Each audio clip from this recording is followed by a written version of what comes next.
Hey guys, welcome back to Beauty in the Bag, and today I wanted to give you guys a little bit of an update on what happened last week, or actually the week before last. The week before last. So basically I ended up with a blockage, and this happened on a Thursday, and I woke up in the morning and I was in some discomfort.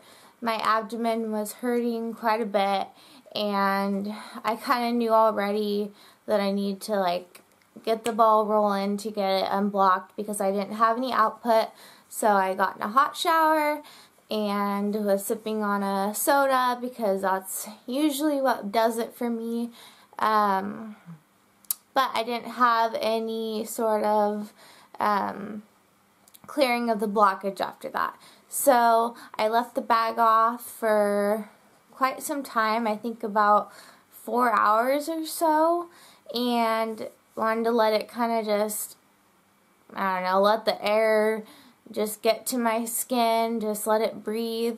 My stomach was pretty swollen by then. I think normally it's about, oh gosh, my stomach was about that big normally, and it became about that big, I want to say.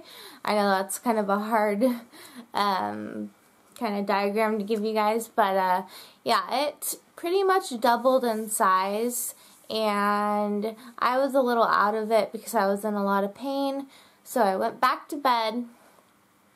I guess I slept for a few hours, and then 4 o'clock rolls around and I am in so much pain. I just knew I had to go to the emergency room, and I didn't have any output, so it was kind of a big indicator for me that it was time to go. So I called my mom. I told her, you know, can you leave work, come get me, take me to the ER, and she said yes. So she got caught at work and in traffic for a little bit. I think it was about an hour. And in that time, everything just came crashing down. So basically, I started throwing up. It was kind of, not to be gross or anything, but it was more of a bile-ish color, like a green, disgusting color. I was throwing up just so much, and I remember running to the bathroom, throwing up a couple times in there, and then by the time I made it to my bed, I was so out of it that I was just puking, and I was just puking. I didn't have anything to puke in. I think I puked in a cup. Really gross, but after that, I just knew I needed to get on my side and not be laying on my back so I wasn't choking on it, and I got on my side and I was just puking. So that happened, and by the time my mom made it to my house, I was not answering the door because I was so out of it. It was so bad that I just was in bed. I could barely even hear her knocking on the door, and I think that scared her quite a bit. So she was screaming, trying to get me to come to the door. She didn't have a key to my house at the time, so she had no way of getting in. So finally she broke through a back window because she was so scared, and when she made it to me, I was kind of unresponsive. I was that bad. I know it sounds so dramatic, but it was pretty bad. I wasn't really responding. I was puking. And they ended up calling the ambulance, and my mom, best friend, fiance were all there, and they were just really scared because I had never been like this before, and I don't know how it escalated so quickly, but it did, and I ended up just, I don't know, I was on the verge of not making it, they said. I don't know what the deal was, but so continuing on, the ambulance took me to the hospital, and from there, so awful. I went 9 hours, I think it was, 9 hours without care. I was on a gurney in the hallway of the ER for 6 hours without any pain medication. I had an IV. They were barely helping me. I had a puke bucket that I couldn't hold on my own, and it kept dropping to the floor. So that was disgusting, and it was a mess. There was puke everywhere. I'm in a hallway. There's people passing by. It was just awful. So finally they get me into a room, and they order a CT scan and an x-ray, and come to find I did have a blockage, and because of all the surgeries that I've had, and the doctors there are just so nervous to operate on me because I've had close to 10 surgeries in under 2 years, and it's just, I mean, obviously, as you can see, I'm still sick. They still haven't gotten it right. They don't really know what's wrong with me, in their words. Whatever, I'm not going to get into that right now. But, yeah, so surgery was kind of needed, but they wanted that to be a last resort, obviously. So what they did was they said they were going to admit me, and they were waiting for a bed to open up, so I just had to wait. For some reason, they wouldn't give me any pain medication. Actually, I take that back. I think I got Dilaudid maybe once or twice. I have a really high tolerance for pain medication, so that did absolutely nothing for me. I was like screaming and moaning the entire time. It was so bad. I told my mom, put me out of my misery. It hurt so, it was awful. And I was throwing up. And finally, I think around hour number 9 of waiting around, they decided to put an NG tube in me, and that started to help a little bit, but I was still throwing up, which, if you've ever had an NG tube, you can imagine that's pretty messy. So I dealt with that, and finally, after 9 hours, they put me up in a room and got me a PCA, which was like heaven sent. So that happened. So this is Thursday, Thursday night, and then I went Friday, Saturday, Sunday, Monday, I think Tuesday. I think I went that many days. I think I went Thursday to Monday without any output. So I was blocked for that many days. And then finally, on Monday night, I got some output, which was like, hallelujah, the angels were singing. It was amazing. I was so happy. And they finally let me have some ice chips, and I couldn't have been happier. So they knew I was still a little bit blocked up, but they just kind of wanted to wait and see if they could avoid surgery.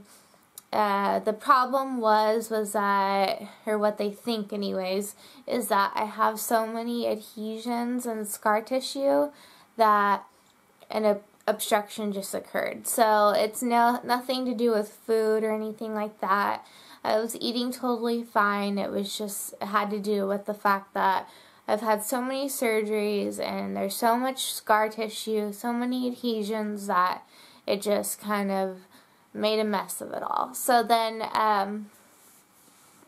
now fast forward to Tuesday, the day after I had some output, and things are kind of starting to speed up a little bit, and they took out the NG tube and kept me on the PCA. I'm still was, and I still am in a lot of pain.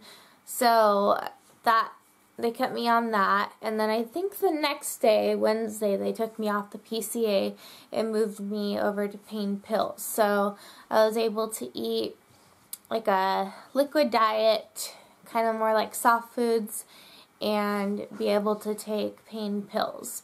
So I was able to go home on Thursday, finally. And I think I'm for the most part, pretty much unblocked now, and I'm still in a pretty good amount of pain. The doctor that was on call anyways says that that's normal, and that's just what's way it's gonna be right now. I have pain from the colitis as it is, so I'm pretty used to the pain. But yeah, I just kind of wanted to explain to you guys what happened, where I was, and all that good stuff. So yeah, I can't really say anything as far as what I ate to giving me any sort of blockage or things you can avoid in that sense. But all I can say is that don't wait if you feel like you're blocked and you're in a lot of pain. Just go straight to the ER and have them help you right away. This is really funny because actually this time exactly a year ago I went into the hospital for a blockage or twisting of the bowel. I had to have surgery on that though, so I had this weird feeling right before surgery right before this happened, that this was gonna happen, and lo and behold, it did happen. So, yep. So I just wanted to give you guys a quick update on that, and I think that is all I'm going to cover today. Look out for a video later on this week.